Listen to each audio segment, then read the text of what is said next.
la peur de conduire, ça concerne énormément d'individus. Par contre, aucun de ces individus ne va exprimer, ne va ressentir cette peur de conduire de la même manière.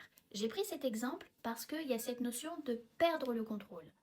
Conduire, se déplacer, se rendre quelque part avec cette autonomie de prendre sa voiture, de prendre un véhicule pour se déplacer, c'est déjà d'assumer une certaine autonomie. C'est se saisir de sa vie et de se saisir de sa capacité, son autonomie à pouvoir gérer son déplacement pour aller s'orienter quelque part dans le monde. Donc pour beaucoup de personnes, c'est assumer sa légitimité, c'est assumer d'être capable d'avoir le contrôle. C'est pour ça que souvent les gens qui ont peur de conduire ont cette peur de perdre le contrôle, de ne pas pouvoir assumer, de ne pas pouvoir assurer cette gestion.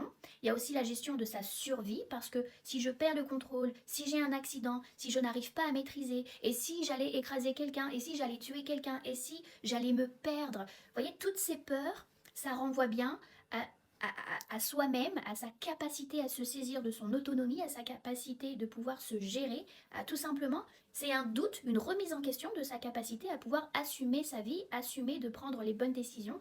Donc vous avez des scénarios qui vous font douter de vous et de vos capacités. Derrière la peur de conduire, on va aller chercher s'il y a une blessure d'amour-propre. Qu'est-ce qui fait que cette personne doute d'elle-même, de sa capacité? Est-ce que cette personne se sent légitime de prendre le contrôle de sa vie?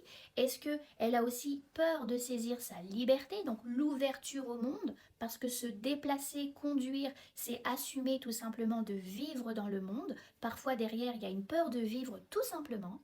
Pour certaines personnes, elles ont vécu dans leur enfance, leur histoire familiale, un stress post-traumatique, quelque chose, un événement traumatique qui a créé, qui a généré une perte de confiance dans la vie, qui a créé de la peur de manière généralisée de la vie des choses, et ça va venir se matérialiser dans plein de domaines de leur vie, notamment la conduite. Donc vous voyez, il y a beaucoup de personnes qui vont me dire, je ne sais pas pourquoi, ça fait 20 ans que j'ai peur de conduire, mais peut-être que c'est pas réellement la peur de conduire, mais tout ce stress et toutes ces angoisses, ce manque de confiance qu'un événement traumatique dans votre enfance ou dans votre vie est venu se mettre sur plusieurs domaines. Il y en a qui vont avoir peur de conduire, et en plus ils vont avoir une autre phobie, et en plus ils vont avoir une agoraphobie, et en plus ils vont manger, et en plus, vous voyez, c'est pas forcément que la peur de conduire en fait, c'est que c'est une conséquence, mais l'événement traumatique, c'est autre chose qui a créé ça. De plus, pour certaines personnes, on pourrait venir creuser l'histoire familiale, le transgénérationnel.